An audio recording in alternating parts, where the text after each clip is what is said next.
videonu görmək istəyirsinizsə, videonu bəyənin və ən əsası kanala abunə olun. Salam değerli izleyicilerimiz, hoş gördük hər birinizin. Sabahınız xeyir olsun. Değerli izleyicilerimiz, bu günləri Yevlax rayonunun Varvara kəndindən bir gözəl xeyriyyətçi qardaşımız 500 rubl göndərib evimizin bərpası üçün. Gördüyünüz kimi değerli izleyicilerimiz, evimiz Bərdar rayonunun Şirvanlı kəndində. Ev tamamilə yararsız hala düşüb, yanıbdır. Şükürlər olsun Allaha ki, içindən salamat çıxdılar. Gecə saat 4'də yanğın baş veribdi. Allah yardım edən qardaşlarımızın canını sağ eləsin və hər bir kəsdən də xahiş edirəm. Yəni bu ailə qabağı qışa gedir. Kömək eləyən bu ev bərpa olunsun ki, bu ailə də yığılsın bu evə. Çox sağ olsun, değerli bir gözəl qardaşımız, bizim həmişə kasıbların yanında olan gözəl qardaşımız, Elburus qardaşımıza minnətdaram. Bir kamaz qum göndərib. Çox sağ olsun bizim gözəl, değerli qardaşımız. Allah cibinə bərəkət versin, bir kamaz qum göndərib. Qavar əmlə atərsən. Bu qumu da bizim gözəl qardaşımız göndərib, Elburus qardaşımız. Sağ olsun, Allah ona dəyməsin. Sağ ol. 100 yaşasın, pullu olsun, sağ, ömür uzun olsun. Sağ ol, sağ ol. Elə bu böyük bu köməkdir, sağ olsun. Əlbəttə ki, Allah cibin dolu eləsin. Sağ ol.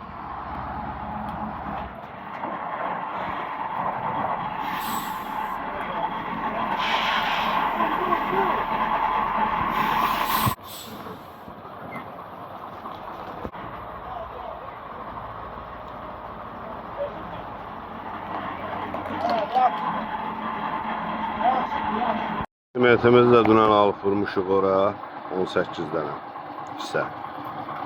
Bugün də çox sağ olsun bizim değerli dostumuz.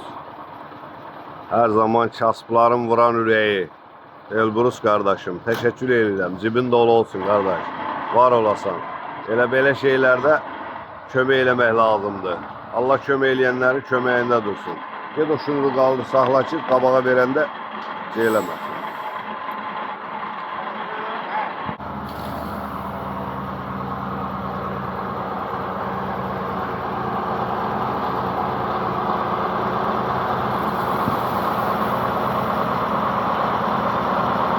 Bolun sıvağımızı da görecek. Hörcümüzü de görecek. Allah köməyin olsun kardeş. Dolu bir kamaz. Allah balalarını sağlasın, nəvələrini sağlasın. Eşek.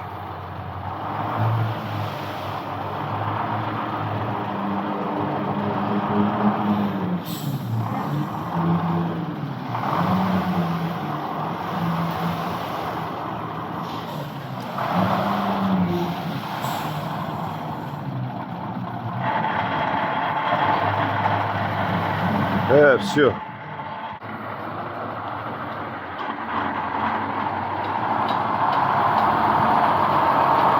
Sağ ol kardeş.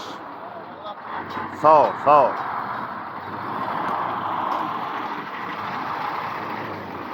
Allah köməyində olsun. Qumumuz da geldi. Allah'ın izniyle sabahtan başlayırıq işə. Xahiş edirəm hər kəsdən. Kömək eləsin. Bu ailə də yığılsın, bu evdə qalsın. Ev görürsüz də yararsız vəziyyətə düşüb. Elburus qardaş, sağ ol. Allah cibini dolu eləsin. Allah malına, mülkünə bərəkət versin. Sən zaten həmişə kasıbların yanındasan. Allah sənin elə var dövlətini daha da çox eləsin. Elə həmişə də kasıblara dayaq ol. Sağ ol qardaş.